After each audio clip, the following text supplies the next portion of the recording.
नमस्ते दोस्तों, मैं मंजीत आप सबका स्वागत करता हूं मेरे YouTube चैनल सच्चा मन में। भगवान बुद्ध एक गांव में उपदेश दे रहे थे।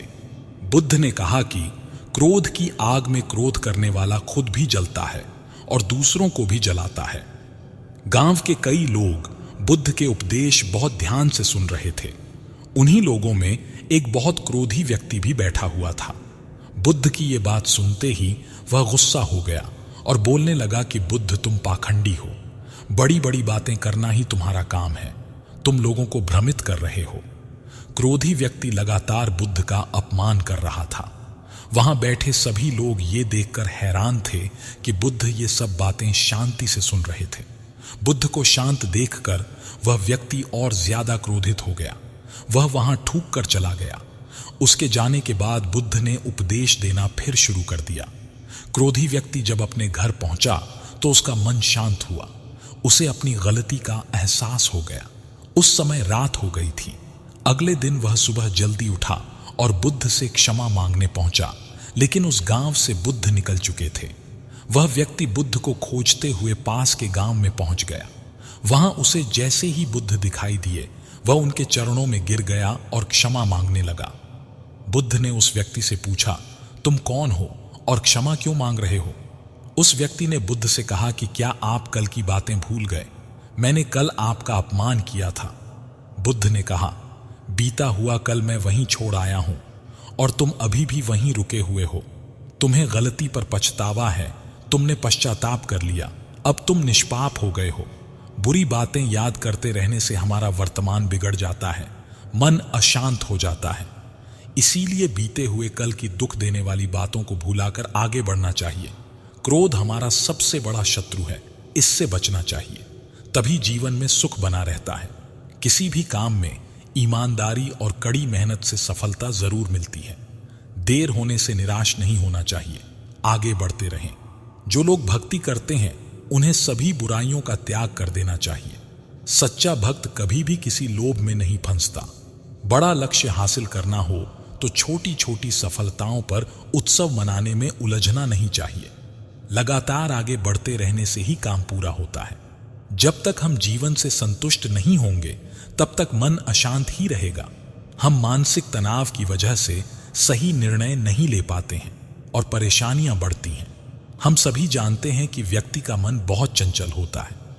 यही कारण है कि मन अशांत रहता है और कई तरह के सवालों का जन्म भी अशांत मन के कारण ही होता है।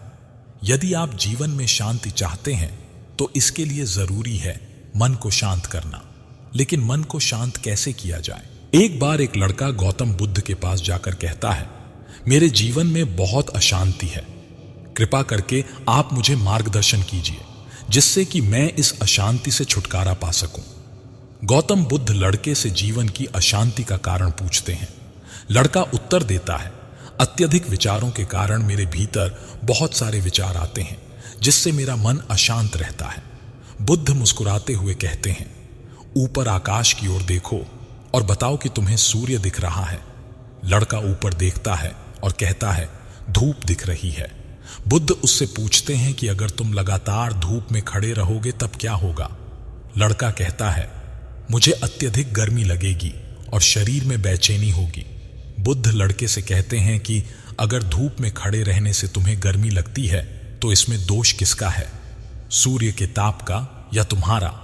लड़का कुछ सोचने के बाद कहता है, इसका जवाब आप ही बताइए। बुद्ध कहते हैं, सूर्य का काम है ताप देना और ताप का काम है गर्मी लगना। ऐसे में तो दोष तुम्हारा ही है कि तुम धूप में जाकर खड़े हुए जिससे कि तुम्हें गर्मी लगी। तुम्हें अगर शीतलता चाहिए तो तुम्हें छांव में रहना होगा। ठीक इसी तरह चंचल मन का भी स्वभाव होता है विचारों और भावनाओं को जागृत करना। विचार क्षण भर के लिए होते हैं, लेकिन विचार से पैदा हुई भावनाएं देर तक टिकी रहती है। लेकिन यह निर्णय तुम्हें लेना है कि तुम्हें विचार और भावनाओं के साथ चलना है या अलग दिशा बनानी है। बुद्ध कहते हैं, मन को शांत करने के लिए तन के आयाम पर काम करना सबसे आसान तरीका है। शरीर के स्तर पर हमारी कर्मेंद्रियां और ज्ञानेंद्रियां हैं। कर्मेंद्रियां कर्म और ज्ञानेंद्रियां ज्ञान से जुड़ी होती है। इससे हम अपनी संवेदनशीलता को बढ़ा सकते हैं, यानी हम जो भी काम करें उसे आनंद के साथ करें। मन के आयाम से हटकर तन के आयाम पर जाने से ही तुम्हारा चित्त शांत होगा। ऐसा करने से तुम मन के आयाम से हटकर शरीर के आयाम पर आ जाओगे, ठीक उसी तरह जैसे तुम धूप से हटकर छांव में आ सकते थे। मन के आयाम से हटने पर तुम्हारी जागरूकता तन पर आ जाएगी। जब तुम तन के आयाम पर काम करोगे तब तुम्हारा चित्त शांत होगा। इसलिए हर काम को तन के आयाम पर करने से मन स्वतः शांत हो जाता है। लड़का बुद्ध से कहता है, अपने भीतर के सुर को कैसे सुने? बुद्ध कहते हैं, किसी शांत स्थान पर रहकर जहां शांति हो तब अपनी आंखें बंद करो और मन के भीतर चल रहे शोर से हटकर भीतर के सुर को सुनने की कोशिश करो। सुर निरंतर चलता रहता है, लेकिन बाहर के शोर के कारण तुम अपने मन के भीतर चल रहे सुर को नहीं सुन पाते हो। जब तुम अपने दोनों कानों को अपने हाथों से बंद कर दोगे तभी मन के सुर को सुन पाओगे। इस तरह तुम मन की अशांति से दूर हो जाओगे और तुम्हारा मन शांत हो जाएगा। तो अगर आपको इस वीडियो में दी गई जानकारी पसंद आई हो तो इसे अपने दोस्तों, रिश्तेदारों को शेयर करना ना भूलें। आप चाहे तो हमारे साथ फेसबुक और यूट्यूब चैनल के माध्यम से भी हमसे जुड़ सकते हैं। चैनल को सब्सक्राइब करना ना भूलें। धन्यवाद।